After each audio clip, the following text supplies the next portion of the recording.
दीदी, थोड़ी देर बाद हम गांव पहुंचने वाले हैं। हाँ, कुछ कह रहे हो? गांव का रास्ता करीब ही आ रहा है। घर के लिए मिठाई खरीदनी है क्या? नहीं, मैं अपने साथ केक और भतीजों के लिए चॉकलेट लेकर ही आई हूँ। सीधे घर चलो। ठीक है दीदी।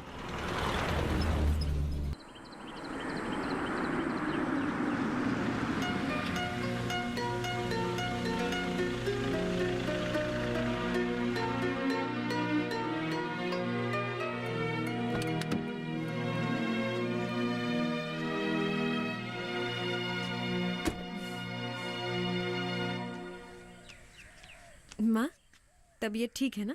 ठीक है बेटी, तुम्हारा चेहरा ही सूखा हुआ लग रहा है। रास्ते में चाय नहीं पी थी क्या? बीच में एक बार पी थी। दोपहर का खाना घर में ही खाने की बात सोचकर बीच में कुछ नहीं खाया। खाना तैयार है ना? चाय तैयार है। बहू को रसोई में जाते देखा था। और रतन भी तो है।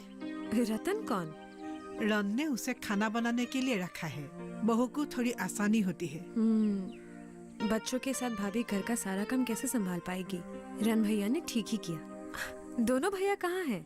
पता नहीं कहाँ गए हैं। सुबह से किसी को देखा नहीं है। और बच्चे? किसी की आवाज नहीं सुनाई दे रही। उनकी ट्यूशन है। ओह, खाने के समय लौट आएंगे। अब अपना हाल बताओ, बच्चे कैसे हैं? सब ठीक है। दोनों आना चाहते थे, लेकिन नेहा को एलर्जी की शिकायत ना हो इसलिए साथ नहीं लेके आई। बेचारी, इसी परेशानी की वजह से वो अब तक यहाँ नहीं आ पाई है। इस बार गर्मियों की छुट्टियों में दोनों को लेके आऊंगी। अर्नब भी आएंगे। गर्मी में एलर्जी की ज्यादा परेशानी भी नहीं होगी। दोनों को देखने की बहुत इच्छा होती है। जोड़ों के दर्द के कारण कहीं जा भी नहीं सकती। इस बार गर्मी की छुट्टियों में दोनों को यहाँ जरूर भेज देना। भेज देना मतलब? मैं तो खुद चाहती हूँ वो जब चाहे तुम्हारे पास आकर रहे, पिताजी के बनाए हुए घर को देखे, उनकी माँ से जुड़ी हुई यादों वाली जगह को देखे, गांव के लोगों के साथ जान पहचान करे। मगर आ गई अनुपमा? हाँ भाभी। सुबह से माँ जी तुम्हारी ही राह देख रही है। मैंने बरामदे में बैठ के हवा नहीं लगाने को कहा था। रात में दर्द बढ़ सकता है। मेरी बात इन्होंने नहीं मानी। कब से इंतजार कर रही है, कब तुम्हारी गाड़ी की आवाज सुनेगी, कब तुम आओगी। हमने ऐसी माँ नहीं देखी है जिसके प्राण बेटी के ऊपर ही अटके रहते हैं। तुम बहुत खुशकिस्मत हो अनुपमा। पिताजी के गुजर जाने के बाद माँ काफी तन्हा हो गई है, इसलिए शायद इस तरह से मेरी राह देखती रहती है। क्या हम लोग नहीं है? पोता पोती है, मैं हूँ, रन है, राजा है, फिर भी माँ जी का ध्यान सारा तुम्हारे ऊपर ही अटका रहता है। धीरे धीरे शांत हो जाएगा माँ का मन। तुम बुरा मत मानना। पिताजी को गुजरे ज्यादा दिन नहीं हुए हैं ना, इसीलिए। दोनों भैया कहाँ हैं? आज तो ऑफिस भी बंद है। किसी काम से टाउन गए हैं, शाम तक आ जाएंगे। चलो अंदर चलते हैं। चलो आओ। पिछले 3 सालों में खेती में जो कामयाबी आपने हासिल की है उसकी चर्चा पूरे जिले में हो रही है। इससे हमारा भी गौरव बढ़ा है। सच बात तो ये है कि सर, मेरी कामयाबी के पीछे कई लोगों का साथ रहा है। सुना है आपके पिताजी को काफी तकलीफें उठानी पड़ी थी। आपने ठीक सुना है दास बाबू। हम लोगों की केवल 6 बीघा जमीन थी। 3 लोगों के परिवार का गुजारा पिताजी किसी तरह चलाते थे। एक दिन गांव में सैलाब आया और हमारे खेत में रेत बिछ गई। 10 साल तक उस जमीन में हम फसल पैदा नहीं कर पाए। यह कब की बात है?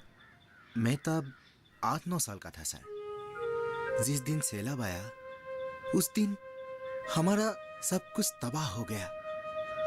मेरी माँ सैलाब के साथ बह गई। पिताजी मुझे सीने से लगाकर पैर पर सर गए और इसी तरह मेरी जान बच पाई। हे भगवान। हम लोग एक दिन एक रात पैर पर ही रहे। 2 दिन बाद पानी उतर गया। घुटने तक जमी रेत पर हम लोग माँ का शरीर ढूंढ नहीं पाए। उसके बाद सैलाब चला गया और हमारी बदकिस्मती शुरू हो गई। गांव के दूसरे लोगों के खेत में भी रेत जमी थी, मगर हमारी जैसी बुरी हालत किसी की भी नहीं हुई थी। खेती करने के लिए जब जमीन नहीं बची तो पिताजी दूसरे लोगों के खेतों में काम करने लगे और मैं भी उनका हाथ बताने लगा। इस तरह 10 साल बीत गए। पिताजी के गुजर जाने के बाद मैं ये गांव छोड़कर चला जाना चाहता था, मगर गांव से लगाव के कारण जा नहीं पाया। खेत फसल उगाने के लायक हुआ तो किसी ने बताया कि सरकार गरीब किसानों को बीज, खाद और पावर टिलर देने की योजना चला रही है। पिताजी की छोड़ी गई जमीन दिखाकर मैंने पावर टिलर लिया और आप लोगों के ऑफिस से खाद और बीज भी मिल गए। पहले साल ही 6 बीघा जमीन में 40 क्विंटल धान की पैदावार हुई। साल में 3 फसल उपजाने वाले आप अकेले किसान हैं गांव में। हम लोगों को आपका उदाहरण देते हैं। आपकी कामयाबी की कहानी से प्रेरित होकर आसपास के गांव के नौजवान भी नौकरी के पीछे दौड़ना छोड़कर खेती करने लगे हैं और अच्छा मुनाफा भी करने लगे हैं। इसलिए हम लोग आपको इस गांव का ही नहीं, समूचे इलाके का गौरव कहते हैं। ये तो आप लोगों का आशीर्वाद है। एक बात पूछना चाहता हूँ, आप बुरा तो नहीं मानेंगे? नहीं नहीं सर, मैं जानता हूँ बुरी लगने वाली बात आप मुझे पूछ नहीं सकते। हम पिछले 3 सालों से आपके साथ काम कर रहे हैं। आपकी आर्थिक हैसियत भी बहुत अच्छी हो चुकी है। हमें लगता है कि अब आपको घर बसा लेना चाहिए। इस विषय पर हम लोग कई दिनों से चर्चा कर रहे हैं। आप जैसे ईमानदार और सच्चे लोग दुनिया में कम ही नजर आते हैं। आपसे हम लोगों को लगाव हो गया है, इसीलिए हम लोग ये बात कह रहे हैं। आपने कुछ सोचा है? आप लोगों ने सही बोला है। घर बसाने की मेरी उम्र हो चुकी है। सिर पर किसी का साया नहीं होने के कारण से कभी इसके बारे में सोचा नहीं। आपने गलत नहीं कहा है। आपकी राय जानकर अच्छा लगा। मैं सोच रहा था पता नहीं आप क्या सोचेंगे। नहीं नहीं, मैंने जरा भी बुरा नहीं माना सर।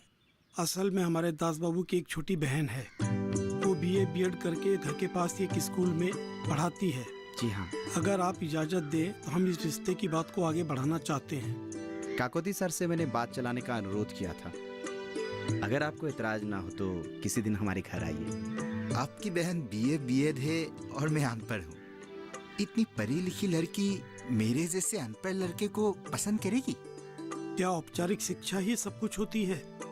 खेती के बारे में बिना पढ़े लिखे ही आप जितना जानते हैं उतना तो कृषि का स्नातक भी नहीं जानता। आपकी औपचारिक शिक्षा कम हो सकती है मगर व्यवहारिक शिक्षा के मामले में आप अव्वल है। सर, आपकी बात से मैं सहमत हूँ। एक दिन हमारे घर भी चले आइए, मेरी बहन से मिलकर बातचीत कर लीजिए। हो सकता है आपको पसंद आ जाए। मैं जल्दी ही आपकी शादी की दावत खाना चाहता हूँ। आप लोग जितनी मेरी तारीफ कर रहे हैं, पता नहीं मैं उतना लायक हूँ भी या नहीं। आप मुझे 2 दिन का वक्त दीजिए सोचने के लिए, फिर मैं बता दूंगा मैं आपके घर कब जाऊंगा। ठीक है। अच्छा, हम चलते हैं। अच्छा, ठीक है, चलते हैं।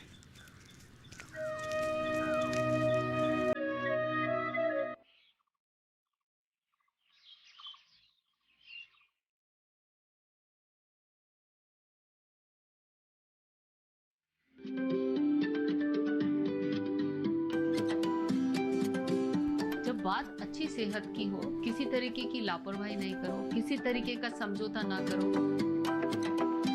ना बरतें लापरवाही, लक्षणों को पहचानें और लें डॉक्टर की सलाह।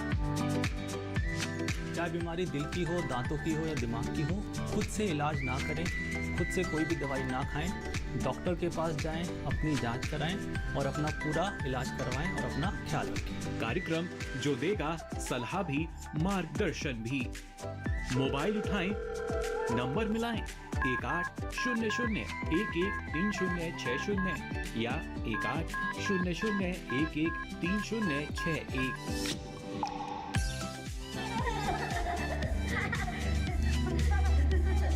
आपके अपने फोन इन कार्यक्रम स्वस्थ किसान में हर शनिवार शाम 6 से 7 बजे सिर्फ डीडी किसान पर।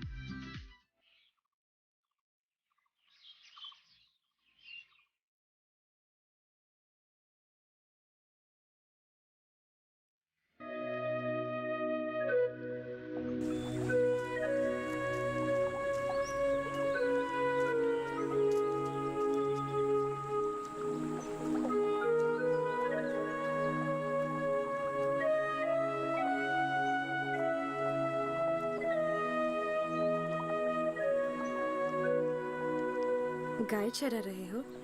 हाँ, गांव के लोगों की गायें हैं। खेत में फसल है, सराहने के लिए सराबाहा ले जाना पड़ता है। तुम्हें बहुत तकलीफ उठानी पड़ती है ना? मेहनत करता हूँ, तकलीफ की बात सोचता नहीं। तुम यहाँ क्या कर रही हो?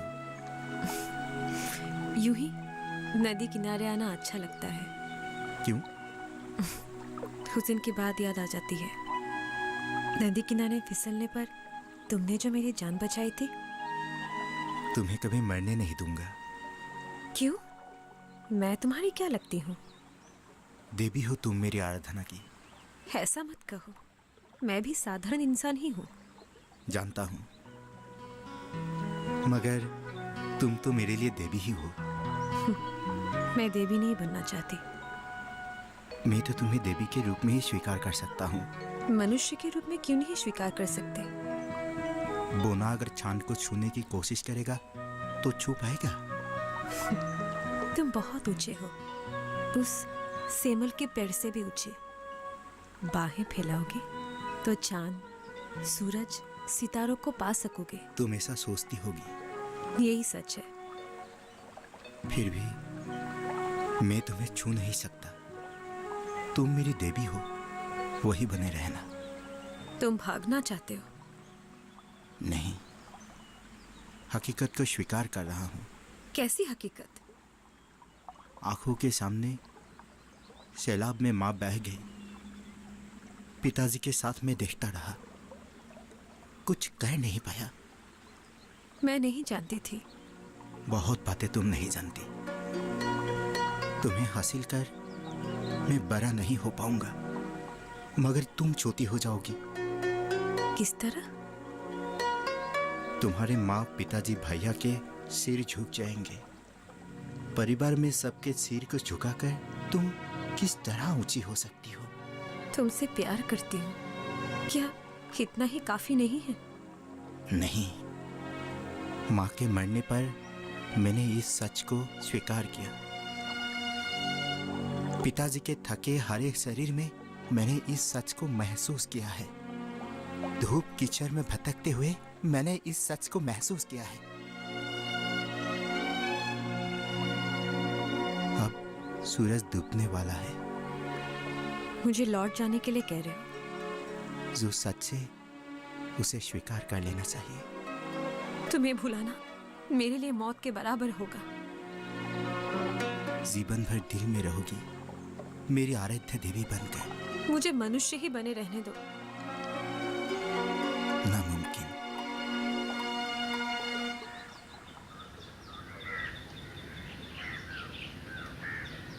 तुमी से तबिते मोर प्रवर्तक नारायण, तुमी नाथमय नाथवन्त, शरण सत्र रसाया, दिया दूर करा माया, करा दया प्रभु भगवंत। देवों की आराधना वाली प्रार्थना किसी मृतक को याद करके नहीं गानी चाहिए बेटी। पिताजी ही मेरे ईश्वर है। अपने दिल में पिताजी की मौजूदगी मैं हमेशा महसूस करती हूँ। आदमी की तुलना ईश्वर से नहीं करनी चाहिए बेटी। मैं ये सब कुछ नहीं जानती हूँ माँ। तुम्हारे दिल की बात मैं समझ सकती हूँ। तुम्हारी गृहस्थी है जिसमें तुम व्यस्त रह सकती हो। मेरी तरफ देखो। एक दिन मेरे पास सब कुछ था। प्यार करने वाले पति थे, रॉन, राजा, और तुम भी थी। फिर तुम ससुराल चली गई। रॉन ने भी घर बसा लिया। कल राजा का भी घर बस जाएगा। उनके जीवन में, तुम्हारे जीवन में अब मेरी कोई जरूरत ही नहीं रह गई। इस समय मुझे मेरे पति के साथ की सबसे ज्यादा जरूरत थी, मगर वो तो चले गए। अब तुम ही बताओ मैं क्या करूंगी?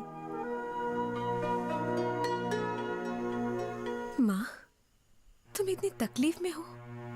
रन भैया और भाभी तुम्हारा ख्याल नहीं रखते हैं क्या? रखते हैं। दोनों मेरा बहुत ख्याल रखते हैं।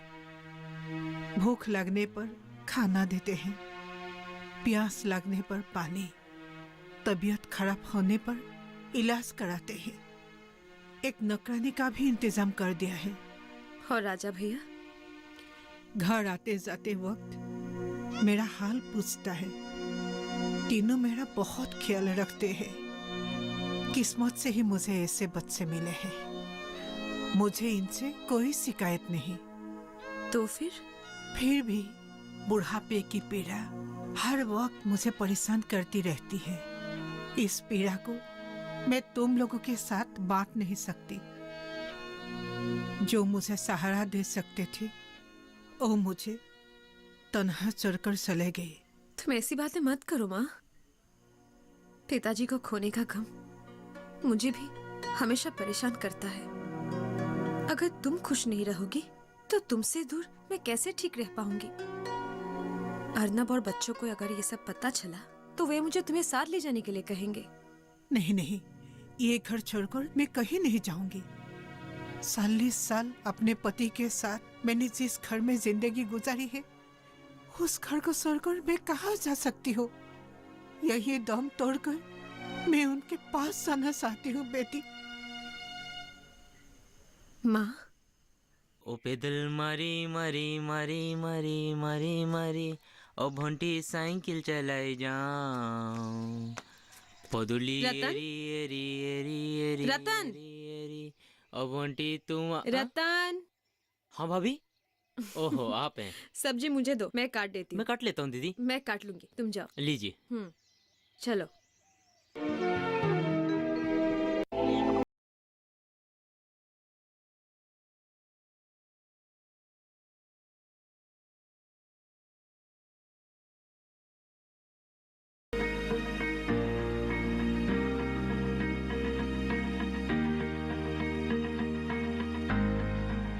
घर के बगिया में छिपा है सेहत का खजाना। टेरेस गार्डनिंग से बनेगा घर ब्यूटीफुल और हेल्दी। क्यों ना गार्डन में उगाएं अपने फल फूल और सब्जियां, जिससे सेहत भी बने और छत की बगिया भी खिली खिली रहे। देखिए छत पर बागवानी, शनिवार सुबह 9 बजे सिर्फ दूरदर्शन किसान पर।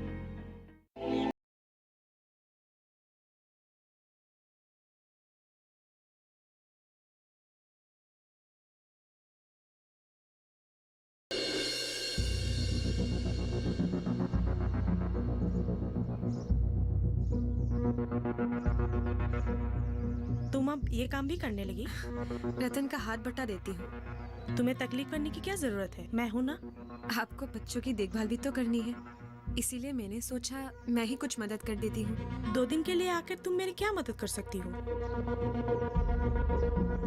अपना घर खुद को ही संभालना पड़ता है। मैंने सोचा था सब्जी काट दूंगी तो रतन की मदद हो जाएगी। सब्जी के टुकड़े बड़े बड़े क्यों काटे हैं? तोरू नरम है इसलिए बड़े टुकड़े काटे हैं। छोटे टुकड़े काटने से गल सकते हैं। हम लोगों को छोटे टुकड़े खाना ही पसंद है। वैसे तो हर जगह का एक अपना अपना नियम होता है। जाओ माँ जी के पास बैठो। मेहमान अगर काम करेगी तो लोग क्या कहेंगे?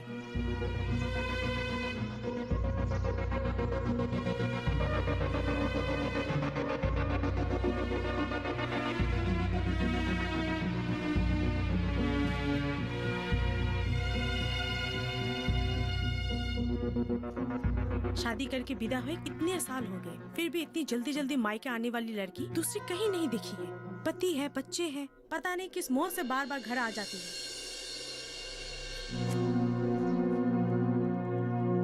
सुना तुमने? आज इस घर में मैं मेहमान हूँ। यहीं पैदा हुई, यहीं खेली, यहीं बड़ी हुई और एक दिन यहीं अपने सपनों को कुचलकर फेरे लेकर चली गई। तुमने ही मुझे भेज दिया। मैं जाना नहीं चाहती थी। जीवन भर तुम्हारे पास ही रहना चाहती थी, मगर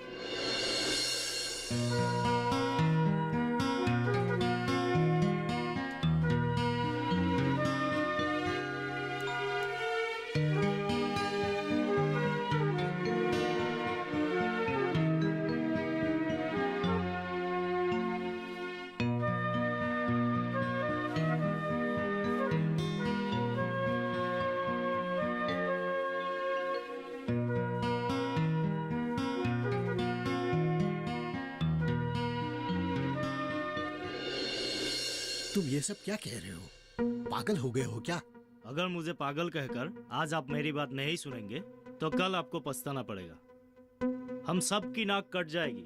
वो वैसी लड़की नहीं है। मैं भी उसे बूढ़ी लड़की नहीं कह रहा हूँ, लेकिन एक जवान लड़का हमेशा एक जवान लड़की के पीछे पीछे घूमता रहेगा तो गांव के लोग तो बात बनाएंगे ही। इसीलिए समय रहते ही हम लोगों को सावधान होना पड़ेगा। वो लोग बचपन से खेल कूद कर बड़े हुए हैं, दोस्ती तो होगी ही। बेकार ही लोग बातों का बतंगड़ बना रहे हैं। मुझे पसंद नहीं है लोग चौराहे पर अनु का मजाक उड़ाए। अगर आप कुछ नहीं कहेंगे तो मजबूर होकर मुझे ही कुछ करना होगा, तब आप कुछ मत कहिएगा। बचपन के दोस्त आपस में बात करते हैं तो समाज के सोचने से उनके रिश्ते अपवित्र नहीं हो जाते। ऐसी दोस्ती को लोग चर्चा का विषय भी नहीं बनाते। अनु लक्ष्मण रेखा पार कर चुकी है। तुम बेवजह नाराज हो रहे हो। मुझे उस पर पूरा भरोसा है। तुम लोग उसके बारे में ऐसे बातें मत करो। झूठे शक के आधार पर उसके दिल पर चोट मत पहुंचाओ, वो टूट जाएगी। वो मेरे घर की लक्ष्मी ही नहीं, गौरव भी है। वो कभी ऐसी गलती नहीं करेगी। ओछी बातें कहकर तुमने मुझे रुला दिया है।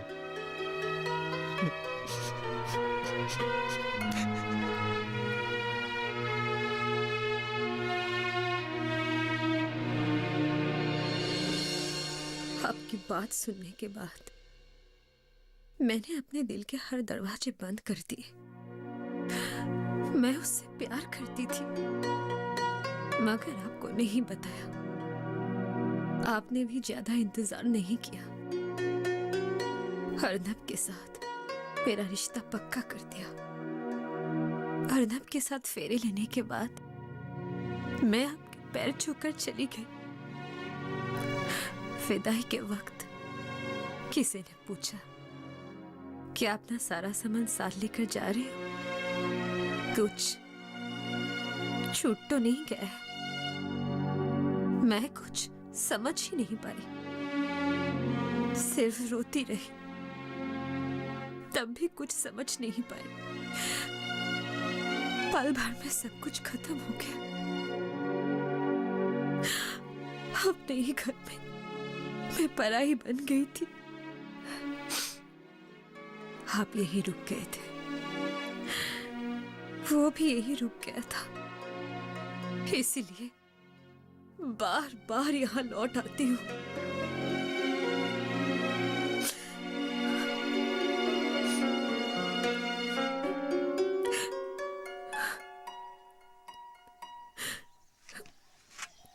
क्या देख रही हो कि तुम्हारी माधवीलता बड़ी हो गई है?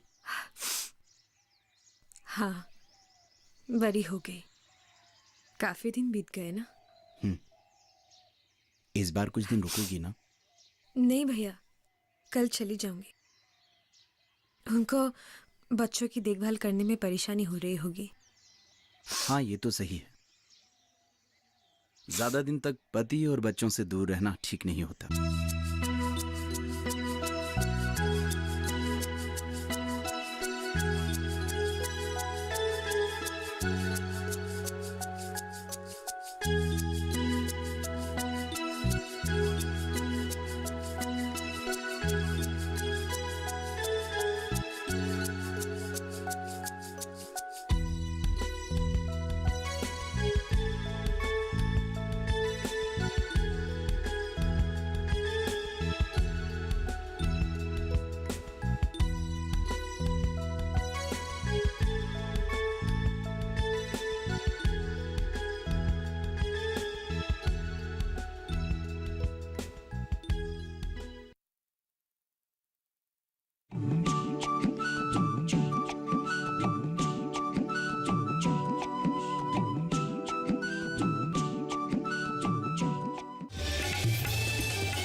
हमारे यहाँ कृषि विशेषज्ञों ने हमें जानकारी दी कि माननीय प्रधानमंत्री मोदी जी के नेतृत्व में एक प्रधानमंत्री सिंचाई योजना का कार्यक्रम प्रारंभ किया जा रहा है।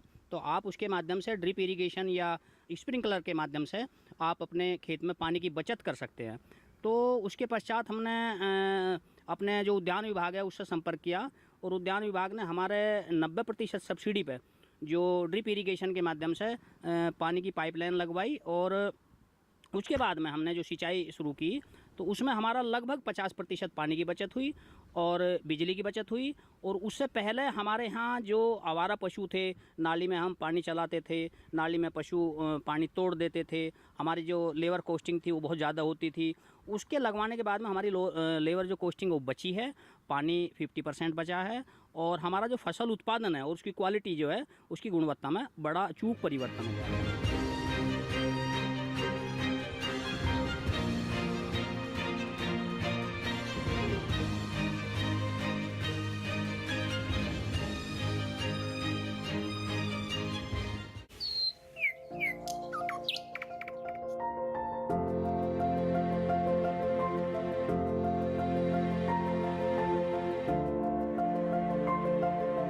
कहाँ होगी बारिश, किस जगह पड़ेगी बर्फ, कहाँ रहेगा कोहरा, कैसा रहेगा तापमान। पर्यटन स्थलों पर क्या रहेगी मौसम की स्थिति, जानने के लिए देखिए मौसम खबर रोजाना शाम 7:30 बजे सिर्फ डीडी किसान पर।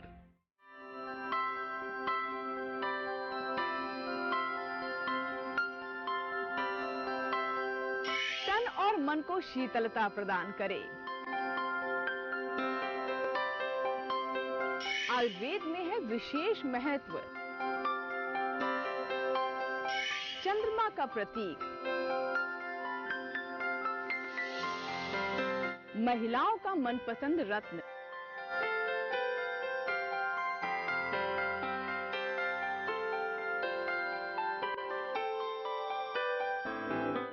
किसानों की आय में वृद्धि करे मोती की खेती। देखिए इस बार का कृषि विशेष ओडिशा से मोती की खेती, शनिवार शाम 7 बजे, पुनः प्रसारण अगले दिन सुबह 7 बजे सिर्फ दूरदर्शन किसान पर।